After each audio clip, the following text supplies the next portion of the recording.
The Subcommittee on Oversight and Investigations will now come to order. The chair now recognizes himself for 5 minutes for an opening statement.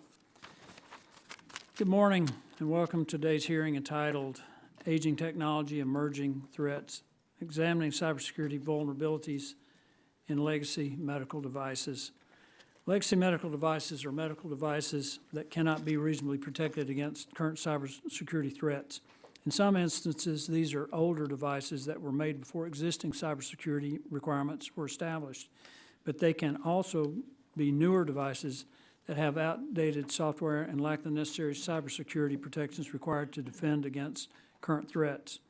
There's a broad range of medical devices that can be vulnerable to cybersecurity threats, but examples include patient monitors, infusion pumps, and imaging systems. With over 6,000 hospitals in the United States, each housing a range of rooms and beds and an average of 10 to 15 connected devices per bed, it is clear how integral medical devices are to delivering health care in the United States. One challenge with these devices is that the hardware can last 10 to 30 years, but the software becomes obsolete much sooner.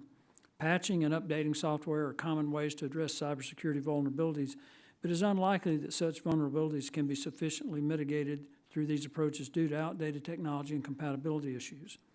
Moreover, merely replacing devices comes with financial and logistical challenges, which leads many hospitals to retain these legacy medical devices well beyond their life expectancies, often without the software support to handle modern cybersecurity risk. This is particularly true in small, rural, and under-resourced facilities, making it crucial to find practical solutions. It is also important to recognize that the healthcare sector is one of the 16 critical infrastructure sectors in the United States and has become a significant target for cyber attacks. For example, in 2017, the global WannaCry ransomware attack severely impacted the healthcare sector. In the United States, medical device manufacturers rushed to patch affected devices after WannaCry showed that malware could jump from PCs to embedded medical devices. This attack demonstrated how unpatched, older Windows-based systems and medical devices can be immobilized by ransomware. Additionally, the risk of harm to patients is a big concern because if a medical device's vulnerability is exploited, the ability for a device to help monitor, diagnose, or treat a patient can be compromised. There's also national security concerns. On January 30th, the Cybersecurity and Infrastructure Security Agency and the Food and Drug Administration released an alert about a Chinese-made patient monitor that had a hidden backdoor that could enable remote control and data exfiltration. While the vulnerability may have been unintentional, it raised concerns and highlighted the risk of nation-state actors pre-positioning destructive malware in our healthcare sector as part of a potential large-scale cyber attack to disrupt one of our nation's critical infrastructure sectors. Progress was made to address legacy medical devices in 2022 with the enactment of the PATCH Act, which increased FDA's authority over medical device cybersecurity.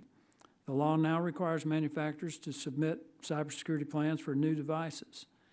Legacy medical devices that were on the market before this law took effect, however, still pose a significant risk.